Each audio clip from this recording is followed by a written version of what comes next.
Joining us now to talk more about these budget proposal issues is someone who is very well versed in this process.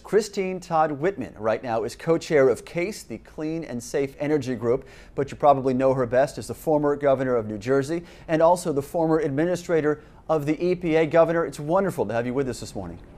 Thank you, Todd. Glad to be with you. Let's dive into these proposals, and I want to start with the EPA side, if we may, and with what is not included.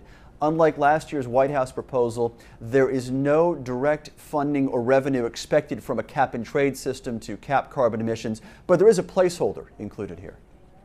Well, I think that's reflective of the reality on the Hill. There's been so much political capital spent on the issue of health care that they see their chances of getting a cap-and-trade bill as such through the House and the Senate as being pretty negligible this year. So they put the placeholder in there just in case something amazing happens, but I think the reality is that they're not expecting to get anything done this year. Was last year's plan a mistake to include all of that revenue and potentially upset some of those lawmakers who were on the fence about a cap-and-trade system? Well, I think it was because it's a very complicated system, and it's going to take a while to get it in place. So to start anticipating revenues almost from the get-go is a real stretch. And that makes people nervous, particularly in this economy when you're looking at running the big deficits that we've been running up and the spending issues that we're facing. That scared some people off, and that's the problem when you overreach. You tend to do that. You hurt yourself more than not.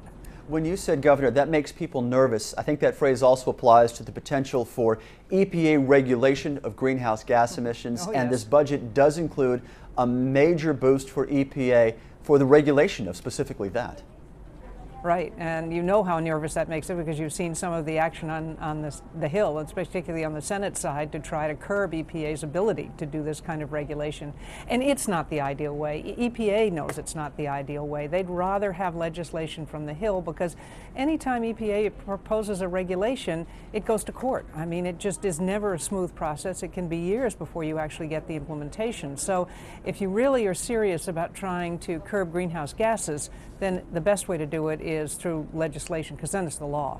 Governor, if we could shift to the Department of Energy's budget proposal now, and specifically some of the funding that is included for the nuclear energy sector, a major boost in loan guarantee authority, virtually tripling what is already out there.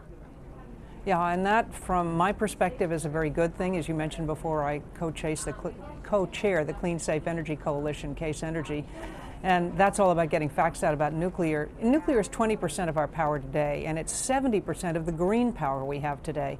So if we're serious about trying to clean up our air quality, irrespective of whether you believe in climate change or not, we want to have as much green energy as we can. Now, that does mean renewables. It means more conservation. But as far as base power goes, nuclear is the way to go. And then, of course, you've got the other side of nuclear, which is the enormous job potential. I mean, when you're building a new nuclear reactor, they're up to 2,400 jobs on a reactor. And after that, you've got anywhere from 300 to 700 permanent jobs that pay better than the average salary for that equivalent job in that community. So there are a lot of reasons to want to see nuclear. We've had a safe history of it for 20 years. It's been used.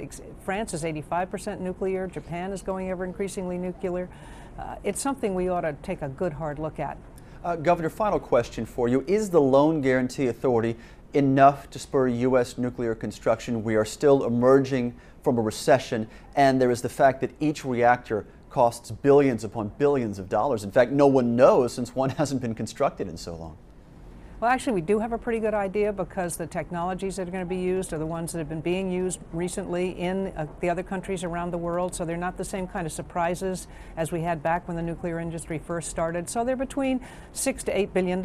It's expensive, but you know, to get the same amount of power as an average nuclear reactor from a wind-powered energy, that's between $10 and $12 billion. So nothing's going to come cheap here. If we're going to address our energy issues of a 23% increase in electricity demand by 2030, we're going to have to spend some money, and that's going to be the challenge. And so then you have to step back and say, well, what does us the most good as we go forward doing that?